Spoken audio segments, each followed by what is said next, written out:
आज हम देखेंगे मेमोरी ट्रांसफर क्या होता है। और प्रीवियस वीडियो में जब मैंने आपको मेमोरी यूनिट बताया था तो आपको बताया था कि जो मेमोरी यूनिट का आर्किटेक्चर जो होता है वो कुछ इस तरह से होता है।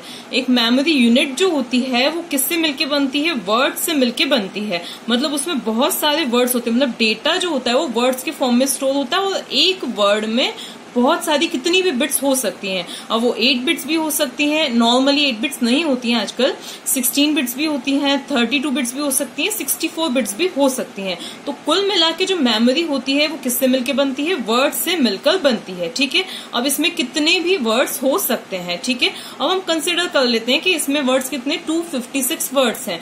तो फर्स्ट वाला जो वर्ड है उसका एड्रेस 0 हो जाएगा और इसी तरह से लास्ट वाला जो वर्ड है उसका एड्रेस क्या हो जाएगा? 255 हो जाएगा। अब नॉर्मली मेमोरी की साइज से ज्यादा होती है बट हम समझने के लिए इतना हम कंसिडर कर लेते हैं। तो ये कुल मिला के क्या है? हमारी मेमोरी यूनिट है। ठीक है, और हर एक वर्ड जो इसको इम्प्लीमेंट किस में किया जाता है? रजिस्टर्स में इम्प्लीमेंट किया जाता है। वर्ड सिर्फ हमारी कन्वेंशन के लिए यूज किया गया है, बाकी उनको इम्प्लीमेंट किसके अंदर किया जाता है? रजिस्टर में किया जाता है। अब बात आती है मेमोरी ट्रांसफर क्या होता है। देखो, जब भी हमें मेन जो ऑपरेशन होते हैं मेमोरी पर वो क्या होते हैं? रीड और राइट ऑपरेशन होते हैं। तो अगर हमें रीड ऑपरेशन करना है तो इसका मतलब हमें इंफॉर्मेशन को बाहर ट्रांसफर करना है। मतलब मान लिया हमें इस वर्ड को रीड करना है, मतलब हमें इंफॉर्मेशन, इस वर्ड की इंफॉर्मेशन को बाहर ट्रांसफर करना है। इसी तरह से अगर हमें इसी वर्ड पर या किसी भी वर्ड पर कुछ राइट करना है, इसका मतलब हमें एक्सटर्नल इंफॉर्मेशन को यहाँ पे क्या करना है? ट्रांसफर करना है। मतलब कि ये क्या हुआ? हमारा राइट ऑपरेशन हुआ। तो इन दोनों ही जो ऑपरेशंस हैं, चाहे वो रीड है या चाहे क्या है राइट है, इसमें क्या हो रही है? ट्रांसफर की जरूरत पड़ रही है। तो ये ट्रांसफर किस तरह से हो सकता है, किन किन रजिस्टर्स की जरूरत पड़ती है, वो हम आज की वीडियो में समझेंगे। अब देखो, अब ये जो रीड और राइट ऑपरेशंस होते हैं, अब मान लिया जैसे ये है, इसका एड्रेस है 0, इसका है 1, इसका है 2, इसका है 3, मतलब ऑब्वियसली ये वर्ड है तो इनका कोई ना कोई एड्रेस भी होगा ताकि हम उनको इजीली क्या कर सकें? एक्सेस कर सकें। तो अब देखो, जिस भी वर्ड को हमें रीड करना है, जिस भी वर्ड के कंटेंट्स को हमें रीड करना है, उसका एड्रेस स्पेसिफाई करना जरूरी होता है। तो वो एड्रेस स्पेसिफाई करने के लिए एक स्पेशल रजिस्टर का यूज किया जाता है जिसका नाम क्या होता है? मेमोरी एड्रेस रजिस्टर होता है। उस मेमोरी एड्रेस रजिस्टर में पहले से ये बता दिया जाता है कि कौन से एड्रेस के कंटेंट्स को हमें रीड करना है। अब मान लिया इस मेमोरी एड्रेस रजिस्टर में क्या एड्रेस स्टोर्ड है? 3। अब वैसे ये नॉर्मली बाइनरी में ये एड्रेस स्टोर्ड होता है, तो मान लिया इसके अंदर जो एड्रेस स्टोर्ड है वो क्या है? 3 है। इसका मतलब क्या है कि हमें कौन से वाले कंटेंट्स को एक्सेस करना है, मतलब कौन से वाले वर्ड के कंटेंट्स को एक्सेस करना है जिसका एड्रेस क्या है? 3 है। मतलब जिसका एड्रेस किसमें स्टोर्ड है? मेमोरी एड्रेस रजिस्टर में स्टोर्ड है। मतलब कुल मिला के हमने क्या देखा कि एड्रेस स्पेसिफाई करने के लिए मेमोरी एड्रेस रजिस्टर का यूज किया जाता है। अब देखो, ये जो चीज होती है ये भी कुछ सिस्टम्स में होती है। देखो, कुछ ही सिस्टम्स में ऐसा होता है कि सिर्फ इस मेमोरी एड्रेस रजिस्टर में क्या होता है? एड्रेस स्टोर्ड होता है। मतलब कुछ ऐसे सिस्टम्स रहते हैं ओनली जिनमें मेमोरी एड्रेस, मतलब एक ही एड्रेस रजिस्टर रहता है, जिसे कि मेमोरी एड्रेस रजिस्टर बोलते हैं। उसमें क्या रखा जाता है? एड्रेस रखा जाता है उस वर्ड का जिसे हमें एक्सेस करना है। लेकिन कुछ सिस्टम्स में क्या होते हैं? एक से ज्यादा रजिस्टर्स में एड्रेस रखे जा सकते हैं। मतलब अगर ये एक इनफ ना हो तो हम एक से ज्यादा रजिस्टर्स में एड्रेस रख सकते हैं। तो देखो, हम पहले बात करते हैं कि जिसमें सिर्फ मेमोरी एड्रेस रजिस्टर, एक ही एड्रेस रजिस्टर यूज होता है। तो ये जो है ये क्या है? हमारी मेमोरी यूनिट है। ठीक है, इस पर हमें क्या करना है? रीड या राइट ऑपरेशन परफॉर्म करना है। मतलब कोई सा भी ऑपरेशन हम परफॉर्म कर सकते हैं। ठीक है, इसके बाद एड्रेस कौन बताएगा? तो एड्रेस बताने का काम कौन करेगा? मेमोरी एड्रेस रजिस्टर करेगा। ठीक है, मतलब यही डिसाइड करेगा कि हमें इसके कौन से वर्ड को एक्सेस करना है। तो मेमोरी एड्रेस रजिस्टर क्या करेगा? एड्रेस बताएगा। इसके बाद में इस तरह के सिस्टम में क्या होता है कि एक स्पेशल इको रजिस्टर यूज होता है जिसका नाम क्या होता है? मेमोरी बफर रजिस्टर होता है। MBR means memory buffer register. अब इसका वर्क क्या होता है? देखो, मान लिया मैंने इसके कंटेंट्स को एक्सेस किया, मुझे क्या करना है? रीड करना है। इस वर्ड के कंटेंट्स को क्या करना है? मुझे रीड करना है। अब इसके कंटेंट्स में भी क्या है? ABC है। तो वो रीड होने के बाद डायरेक्टली नहीं जाएगा आउटपुट डिवाइस के पास, डायरेक्टली डिस्प्ले नहीं होगा। वो सबसे पहले उसकी क्या होती है? बफरिंग होती है। मतलब सबसे पहले वो कहाँ जाता है? मेमोरी बफर रजिस्टर में जाता है। तो मेमोरी बफर रजिस्टर में सबसे पहले क्या स्टोर हो जाएगा? ABC जाके क्या हो जाएगा? लोड हो जाएगा। इसी तरह से अगर हमें क्या करना है, राइट ऑपरेशन करना है। राइट का मतलब क्या है कि हमें एक्सटर्नल इंफॉर्मेशन को राइट करना है किसी मेमोरी रजिस्टर में, ठीक है। तो उस केस में क्या होगा, सबसे पहले जो कुछ भी मुझे राइट करना है, मान लिया मुझे क्या करना है, इस वाले रजिस्टर पे कुछ नई इन्फॉर्मेशन राइट करना है, XYZ मुझे इसमें राइट करना है। तो वो XYZ सबसे पहले किसमें राइट किया जाता है, मेमोरी बफर रजिस्टर में वो XYZ आता है। उसके बाद में क्या होता है, उसे डिजायर्ड लोकेशन पे राइट किया जाता है, ठीक है। अब डिजायर्ड लोकेशन मतलब 2, तो वो 2 एड्रेस भी सबसे पहले कहाँ जाएगा, मेमोरी एड्रेस रजिस्टर में। फिर वो जो भी कंटेंट्स है उसको कहाँ राइट किया जाएगा, डिजायर्ड लोकेशन पे राइट कर दिया जाएगा। तो अब देखो ये ऑपरेशंस परफॉर्म कैसे होते हैं, कौन से वाले में, जहां पर एक ही मेमोरी एड्रेस रजिस्टर है जो एड्रेस बताता है, और जहां पर एक बफर रजिस्टर है जिसमें सबसे पहले क्या होता है, इंफॉर्मेशन, जो भी इंफॉर्मेशन है जिसके इस रजिस्टर के थ्रू ही क्या होती है, मेमोरी यूनिट में ट्रांसफर होती है। मतलब जो डेटा जो है वो इस मेमोरी बफर रजिस्टर की हेल्प से ही मेमोरी यूनिट में ट्रांसफर होता है, अंदर या बाहर जाता है। रीड करना है तो सबसे पहले रीड होके यहां आएगा, फिर कहीं बाहर जाएगा। राइट करना है तो पहले यहां पे राइट किया जाएगा, उसके बाद में वो डेटा कहां जाएगा, इसकी हेल्प से ही वो डेटा कहां जाएगा, मेमोरी यूनिट में जाएगा। तो इसमें ये ऑपरेशन परफॉर्म किस तरह से किए जाते हैं, तो इसमें ऑपरेशन परफॉर्म करने के लिए सबसे पहले मान लिया हमें क्या करना है, रीड ऑपरेशन करना है। तो उसके लिए जो कंट्रोल सिग्नल होता है वो क्या होता है, R होता है। अब इसे हमें टर्मिनेट करना है तो कॉलन साइन का यूज करेंगे। इसके बाद अब मुझे क्या करना है कि मेमोरी में से रीड करना है, और कौन से कंटेंट्स को रीड करना है, जिसका एड्रेस कहां पर है, MAR में है, ठीक है। तो मेमोरी को M से डिनोट किया जाएगा, क्लियर है। उसके बाद में यहाँ पे इस सबस्क्रिप्ट का यूज किया जाएगा, जैसे हम अरेस में किया करते हैं ना। मान लिया ये क्या है, हमारा अरे है। अब इस अरे का नाम है A है। अब इसके अगर 0th लोकेशन के कंटेंट्स को मुझे एक्सेस करना है तो मैं यहाँ पे A0 लिखूंगी, फर्स्ट को एक्सेस करना है तो A1 लिखूंगी, इसी तरह से जिसको भी एक्सेस करना है। तो यहाँ पर मैंने M लिख दिया, क्योंकि मेमोरी भी एक तरह से क्या है, अरे ही है। तो यहाँ पर मैंने M लिखा, उसके बाद में सब्सक्रिप्ट यूज किया। अब यहाँ पर कोई 0, 1, 2 ये फिक्स एड्रेस नहीं है, जो भी एड्रेस स्टोर्ड है वो कहां पर है, मेमोरी एड्रेस रजिस्टर में है, ठीक है। इसके बाद इन कंटेंट्स को मुझे रीड करके सबसे पहले लेके कहां जाना है, मेमोरी बफर रजिस्टर में लेके जाना है। कहां पे लेके जाना है, मेमोरी बफर रजिस्टर में लेके जाना है। तो ये क्या हुआ, रीड ऑपरेशन हुआ। अब देखो इसमें होगा क्या, मान लिया अभी मेमोरी एड्रेस रजिस्टर के कंटेंट्स क्या है, 2 है। मतलब मेमोरी एड्रेस रजिस्टर में अभी क्या स्टोर्ड है, 2 स्टोर्ड है। इसका मतलब हमें कौन सी लोकेशन को एक्सेस करना है, सेकेंड लोकेशन को एक्सेस करना है, मतलब कि रीड करना है। तो यहाँ पे क्या हो जाएगा, M, और फिर यहाँ पे क्या आ जाएगा 2, क्योंकि MAR में भी क्या है, 2 है, एड्रेस क्या है, 2 है, ठीक है। फिर M, और फिर इसकी मेमोरी की सेकेंड लोकेशन पे जो भी कंटेंट्स होंगे, मान लो क्या है, XYZ है, वो कहां पे आ जाएंगे, वो कहां पे ट्रांसफर हो जाएंगे, MBR में। तो अभी MBR मेमोरी बफर रजिस्टर के कंटेंट्स क्या हो जाएंगे, XYZ। अब हम इसको जहां पे भी रीड करना चाहें हम रीड कर सकते हैं। मतलब ये तो हुआ हमारा इंटरनल ऑपरेशन हुआ, ठीक है।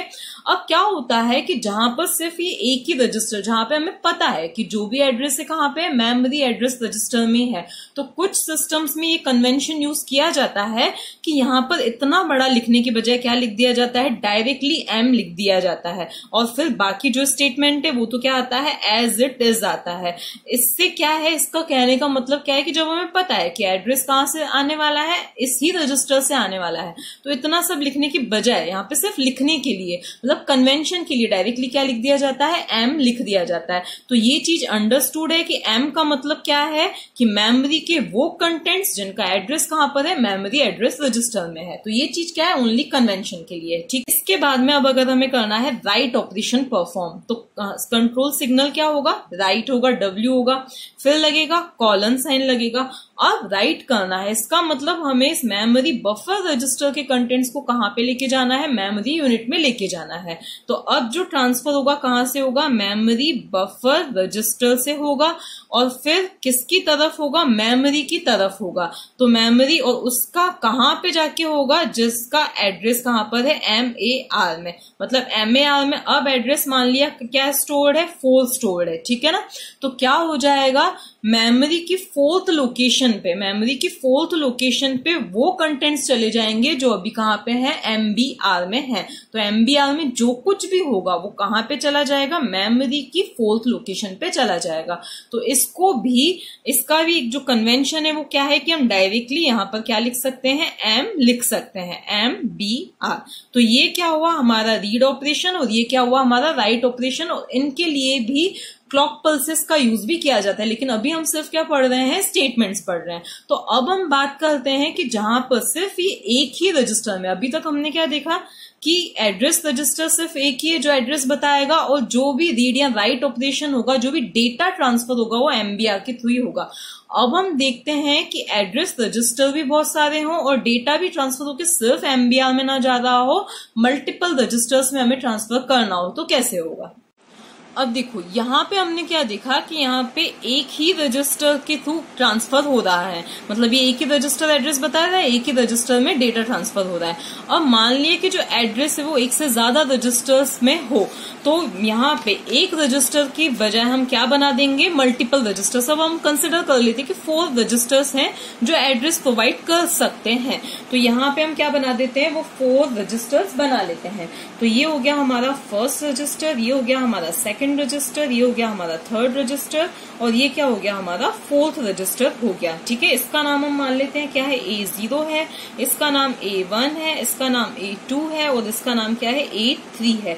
और ये चारों ही रजिस्टर्स क्या प्रोवाइड कर सकते हैं, एड्रेस प्रोवाइड कर सकते हैं। लेकिन एट अ टाइम तो एक ही रजिस्टर को इन चारों में से चूज किया जाएगा। ठीक है, तो उसके लिए इन चारों में से किसी एक को चूज करने के लिए हमें क्या यहाँ पे यूज करना पड़ेगा, मल्टीप्लेक्सर का यूज करना पड़ेगा। ठीक है, तो काम बिल्कुल वैसा कि वैसा ही हो गया।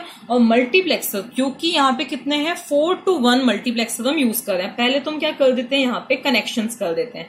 तो ये कनेक्शन, फिर ये कनेक्शन, और ये इसको कनेक्ट किया, और ये हमने इसको इस तरह से कनेक्ट कर दिया। अब क्योंकि 4 में से किसी एक को कनेक्ट किया करना है, मतलब सिलेक्ट करना है, तो हमें यहाँ पे सिलेक्शन लाइंस कितनी देनी पड़ेंगी, 2 सिलेक्शन लाइंस हमें देनी पड़ेंगी। तो ये 2 क्या हो गई, हमारी सिलेक्शन लाइंस हो गई, जो इन चारों में से किसी एक को सिलेक्ट कर सकती है। जैसा कि मैंने पहले भी बताया था, इन 2 सिलेक्शन लाइंस की पॉसिबल कॉम्बिनेशन क्या होंगे, 0 0 0 1 1 0 1 1। मतलब जब इन दोनों की वैल्यू 0 0 है तो A0 सिलेक्ट होगा, जब 0 1 है तो A1 सिलेक्ट होगा, मतलब A1 के कंटेंट सिलेक्ट होंगे।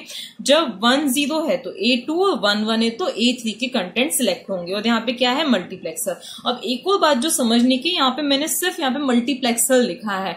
नॉर्मली यहाँ पे मल्टीप्लेक्सर का एक सिस्टम यूज होता है। क्यों यूज होता है, क्योंकि देखो ये जो मल्टीप्लेक्सर है वो सिर्फ इनमें से एक बिट को सिलेक्ट करेगा। ठीक है, तो अब क्योंकि कोई भी एड्रेस जो है वो 1 बिट का तो ऑब्वियसली होगा नहीं, तो उसके मान लिया कि एड्रेस में कितनी बिट्स हैं, 4 बिट्स भी हो सकती हैं, तो हमें यहाँ पे फिर 4 मल्टीप्लेक्सर्स का यूज करना पड़ेगा। जिसमें क्या होगा, ये A0 वाली बिट, मतलब फर्स्ट बिट को फर्स्ट मल्टीप्लेक्सर से कनेक्ट करना है, सेकंड बिट को सेकंड मल्टीप्लेक्सर से, थर्ड बिट को थर्ड से, फोर्थ बिट को फोर्थ से कनेक्ट करना है। लेकिन हम यहाँ पे सिंपली, क्योंकि डायग्राम बहुत ज्यादा कॉम्प्लिकेटेड हो जाएगा, इसलिए यहाँ पे हम सिंपली इस कंसेप्ट को समझने के लिए एक ही मल्टीप्लेक्सर यूज कर रहे हैं, जो कि इन चारों में से किसी एक रजिस्टर को सिलेक्ट करेगा। और नॉर्मली क्या होता है कि मल्टीप्लेक्सर्स का एक सिस्टम यूज होता है, जितनी इनमें बिट्स होती है उतने मल्टीप्लेक्सर। और ये चीज अगर आपको समझनी है कि किस तरह से ये मल्टीपल कनेक्शंस होते हैं, तो मेरा बस ट्रांसफर वाला वीडियो आप देख सकते हो। ठीक है, तो अब यहाँ पे कुल मिला के क्या करता है, देखो A0, A1, A2, A3 ये क्या प्रोवाइड करेंगे, एड्रेस प्रोवाइड करेंगे। लेकिन एट अ टाइम हमें एक को ही चूज करना है, इसलिए हमने क्या यूज किया है, यहाँ पे मल्टीप्लेक्सर का यूज किया है। और फिर जो ये आउटपुट आएगा वो कहाँ पे आएगा, ये क्या बन गई, हमारी एड्रेस बस बन गई। क्या बन गई, हमारी एड्रेस बस बन गई। क्यों इसका नाम हमने बस दिया है, क्योंकि ये क्या कर रही है, इन चारों में से किसी एक को क्या कर रही है, सिलेक्ट करके, और फिर हमें क्या दे रही है, मेमोरी यूनिट में क्या दे रही है, एड्रेस दे रही है। मेमोरी यूनिट में ये क्या प्रोवाइड कर रही है, एड्रेस प्रोवाइड कर रही है। तो ये क्या है, हमारी मेमोरी यूनिट है। इसमें रीड या राइट सिग्नल्स हमें प्रोवाइड करने हैं, मतलब जो भी ऑपरेशन हमें परफॉर्म करना है वो सिग्नल हम यहाँ पे देंगे। तो ये क्या है, रीड, और ये क्या है, राइट है। ठीक है, तो कुल मिला के जैसे हमने यहाँ पे देखा था कि memory address register directly address दे रहा था, यहाँ पे क्या कर रहा है, ये एड्रेस बस इन चारों में से किसी एक एड्रेस को सिलेक्ट करके क्या कर रही है, मेमोरी यूनिट को प्रोवाइड कर रही है। तो ये चीज तो सिलेक्ट हो गई कि एड्रेस कहाँ से आएगा। अब मान लिया हमें रीड ऑपरेशन परफॉर्म करना था और कंटेंट्स रीड करने थे, A1 से रीड करने थे। तो A1 रजिस्टर इसने चूज किया और यहाँ पर जो भी एड्रेस है, A1 में जो भी एड्रेस स्टोर्ड है वो कहाँ पे आ गया, यहाँ पे आ गया। मान लिया A1 में एड्रेस स्टोर्ड है 101 है, ठीक है, तो वो यहाँ पर आ गया। ठीक है ना, मेमोरी यूनिट को एड्रेस तो मिल गया और हमें क्या करना है, रीड ऑपरेशन परफॉर्म करना है। अब बात ये आती है कि ये रीड होके इसमें तो कहाँ पे जा रहा था, मेमोरी बफर रजिस्टर में जा रहा था, लेकिन यहाँ पे हम सिर्फ मेमोरी बफर रजिस्टर यूज नहीं कर रहे हैं। यहाँ पर हम रीड करने के लिए भी मेमोरी बफर रजिस्टर के बजाय हम मल्टीपल रजिस्टर्स का यूज कर रहे हैं। तो मान लिया अब हमारे जो मल्टीपल रजिस्टर्स हैं वो क्या है, वो भी कितने हैं, टोटल 4 हैं। तो 1, 2, 3 एंड 4 हम क्या कर रहे हैं, रजिस्टर्स का यहाँ पे यूज कर रहे हैं। क्लियर है, तो ये हो गया हमारा B0, ये हो गया हमारा B1, ये हो गया हमारा B2 और ये क्या हो गया, B3। ठीक है, तो जो भी कंटेंट्स इस 101 एड्रेस के जो भी कंटेंट्स रीड होंगे वो रीड होके कहाँ जाएंगे, इन चारों में से किसी में भी जा सकते हैं। तो जो हमारा कनेक्शन करना है ये आउटपुट का, वो हमें किससे करना पड़ेगा, इन चारों से करना पड़ेगा। ठीक है, तो ये इन चारों से हमें क्या करना है, इसका कनेक्शन करना है। तो ये हमने कर दिया इन चारों से इसका कनेक्शन। अब बात ये आती है कि क्या हमें चारों में ही इंफॉर्मेशन भेजनी है, हमें चारों में तो नहीं भेजनी है, इन चारों में से किसी एक में भेजनी है। तो इन चारों में से कौन से एक रजिस्टर में इंफॉर्मेशन जानी चाहिए, ये कौन डिसाइड करेगा, अब डेस्टिनेशन डीकोडर ये डिसाइड करेगा। तो यहाँ पे हमें क्या बनाना पड़ेगा, डेस्टिनेशन डीकोडर बनाना पड़ेगा। तो ये क्या हो गया हमारा, डेस्टिनेशन डीकोडर हो गया, जो कि क्या करेगा, अब इसको भी हमें क्या देनी है, सिलेक्शन लाइंस देनी है। तो ये 2 सिलेक्शन लाइंस दे दी और इन दोनों, अब क्या किया, अब इन सभी रजिस्टर्स को इससे हमने क्या कर दिया है, कनेक्ट कर दिया है। ये क्या कर दिया हमने, इन सभी को कनेक्ट कर दिया। देखो होगा क्या, सबसे पहले हम एक सिंपल सा रीड ऑपरेशन देखते हैं। हमें क्या करना है, एड्रेस लेना है A2 में से। कहां से एड्रेस लेना है, A2 में से लेना है एड्रेस, वो हमें इसमें देना है। और A2 पे जो एड्रेस स्टोर्ड है उसके कंटेंट्स को, मतलब इसके कंटेंट्स को हमें कहां पे ट्रांसफर करना है, B1 में ट्रांसफर करना है। मतलब हमारा जो रीड ऑपरेशन है वो कुछ इस तरह से है। क्या करना है, हमें मेमोरी में से वो कंटेंट्स रीड करने हैं जिनका एड्रेस कहां पर स्टोर्ड है, A2 में, और उनके कंटेंट्स को हमें कहां पे लेके जाना है, B1 के अंदर लेके जाना है। तो सबसे पहले तो हमें इसमें रीड को इनेबल करना पड़ेगा मेमोरी यूनिट में। उसके बाद में अब हमें क्या चाहिए, A2 चाहिए, इनमें से A2 चाहिए। तो सिलेक्शन लाइंस की वैल्यू क्या हो जाएगी, 10 हो जाएगी। तो यहां से हमें क्या देना पड़ेगा, 10 देना पड़ेगा। तब जाके A2 के अंदर जो भी एड्रेस है, कंटेंट्स है, वो कहां पे जाएंगे, एड्रेस बस में। अब A2 के जो भी कंटेंट्स थे एड्रेस बस में चले गए। फिर मेमोरी में से उन कंटेंट्स को क्या किया जाएगा, रीड किया जाएगा। अब उसके अंदर जो कुछ भी कंटेंट्स होंगे उनको रीड करके अब हमें कहां पे भेजना है, B1 में भेजना है। तो अब बात ये आ रही है कि रीड होके ये तो सभी से कनेक्टेड है। देखो ये जो आउटपुट आ रहा है, ये यहां से क्या आ रहा है, आउटपुट आ रहा है। अब ये आउटपुट तो क्या है, सभी से कनेक्टेड है। तो होगा क्या कि यहाँ पे हमने जो है इस लोड सिग्नल से इस डेस्टिनेशन डीकोडर को क्या कर रखा है, कनेक्ट कर रखा है। मतलब कि क्या होगा कि इसमें अब लोड का काम क्या होता है, अगर लोड इनेबल रहता है किसी भी रजिस्टर का तो उसमें एक्सटर्नल इनपुट्स आ सकते हैं, और अगर लोड डिसेबल है तो एक्सटर्नल इनपुट्स नहीं आ सकते हैं। अब हमें क्या चाहिए, B1 में हमें डेटा को ट्रांसफर करना है। B1, तो अब हमें क्या करना पड़ेगा, इसमें सिलेक्शन लाइंस की वैल्यू को क्या देना पड़ेगा, 0-1 देना पड़ेगा। किसमें, डेस्टिनेशन डीकोडर में। तो अब हमें वैल्यू क्या देनी पड़ेगी, 0-1 अगर हम देंगे तो यहां से कौन सी वाला जाएगा, देखो ये क्या है 0, इसका डेसिमल, ये क्या है 1, ये क्या है 2 और ये क्या है 3। 0 1 0 1 मतलब 1, तो ओनली यहां से क्या जाएगा, इस वाले से क्या आउटपुट लाइन से क्या जाएगा 1 जाएगा, और बाकी सभी जगह से क्या जाएगा 0 जाएगा। इसका मतलब ओनली कौन से वाले का लोड इनेबल्ड है, B1 वाले का लोड क्या हुआ इनेबल्ड होगा, और बाकी सभी का जो लोड है वो क्या हो जाएगा डिसेबल्ड हो जाएगा, 0 0 0 ही जाएगा। तो इसका मतलब जो आउटपुट आया है वो ओनली किस में जाएगा, B1 में जाएगा, बाकी किसी में भी नहीं जाएगा। तो ये क्या हुआ हमारा रीड, मतलब हमने क्या किया, सबसे पहले यहां से A2 को सिलेक्ट किया और यहां से जो भी रीड करना था वो रीड किया, और उसको सिर्फ किसके अंदर लोड किया, B1 के अंदर लोड किया with the help of decoder. अब बात आती है कि अगर हमें राइट ऑपरेशन परफॉर्म करना है तो कैसे करना है। अब अगर देखो हमें राइट ऑपरेशन परफॉर्म करना था तो यहाँ पे हम क्या कर रहे थे, मेमोरी बफर रजिस्टर के कंटेंट्स को किस में ट्रांसफर कर रहे थे, मेमोरी यूनिट में। तो अब हमें क्या करना है, क्योंकि हमारा मेमोरी बफर रजिस्टर नहीं है, उसकी बजाय हमारे क्या है, ये 4 रजिस्टर्स हैं। तो अब हमारा जो डेटा है इन चारों में से किसी में भी हो सकता है, उन चारों में से किसी भी एक रजिस्टर में से हमें क्या लेना है, डेटा लेना है और मेमोरी यूनिट में डालना है। तो फिर बात ये आती है कि अब हम इन चारों में से डेटा किस तरह से लें, तो वापस से हमें क्या करना पड़ेगा, इन चारों में से किसी एक को चूज करना है। तो अब हम क्या करेंगे, इन चारों रजिस्टर्स को वापस किससे कर देंगे, मल्टीप्लेक्सर के सिस्टम से कनेक्ट कर देंगे। तो अब हमें क्या करना है, इन चारों को भी क्या करना है, इस मल्टीप्लेक्सर के से कनेक्ट कर देना है। तो इन चारों को ये हमें क्या करना है, अब यहाँ पे ये डायग्राम थोड़ा सा कॉम्प्लिकेटेड है, तो इन चारों को अब हमें क्या करना है, मल्टीप्लेक्सर के इस सिस्टम से कनेक्ट कर देना है। इनका अब जो भी आउटपुट आएगा, मतलब मान लिया इसने B1 को सिलेक्ट किया, तो जो भी वो आउटपुट मतलब इसका जो भी डेटा आएगा वो डेटा बस के थ्रू कहाँ पे जाएगा, मेमोरी यूनिट में जाएगा। देखो एड्रेस के लिए एड्रेस बस यूज हो रही है, लेकिन डेटा के लिए कौन सी बस यूज होगी, डेटा बस का यूज किया जाता है। तो अब मान लिया हमें कंटेंट्स कहाँ से लेने हैं, इस B1 रजिस्टर से लेने हैं। तो अब यहाँ पे डिकोडर को क्या कर दिया जाएगा, डिसेबल कर दिया जाएगा। इसमें एक ये इनेबल करके होता है, उसकी वैल्यू अगर हम 1 देंगे तो ये डिकोडर क्या हो जाएगा, डिसेबल हो जाएगा। तो डिकोडर को तो हमें क्या करना है, डिसेबल करना है। अब इस मल्टीप्लेक्सर में हमें सिलेक्शन लाइंस की वैल्यू क्या देनी होगी, 0 1 देनी होगी। तब जाके कौन सिलेक्ट होगा, B1 के कंटेंट सिलेक्ट होके कहां पे जाएंगे, डेटा बस के थ्रू मेमोरी यूनिट में। लेकिन मेमोरी यूनिट में भी कहां पे जाना है वो कौन डिसाइड करेगा, ये एड्रेस बस डिसाइड करेगी। तो अब मान लिया मुझे कंटेंट्स को किस में डालना है, A2 में, तो इसकी सिलेक्शन वैल्यूज को हमें क्या करना पड़ेगा, 1 0 रखना पड़ेगा, ताकि यहां से एड्रेस कौन आएगा, A2 आएगा, और फिर इसके जो भी कंटेंट्स है किसके अंदर चले जाएंगे, A2 में जो भी एड्रेस है उसके अंदर चले जाएंगे। तो ये क्या हुआ, डेटा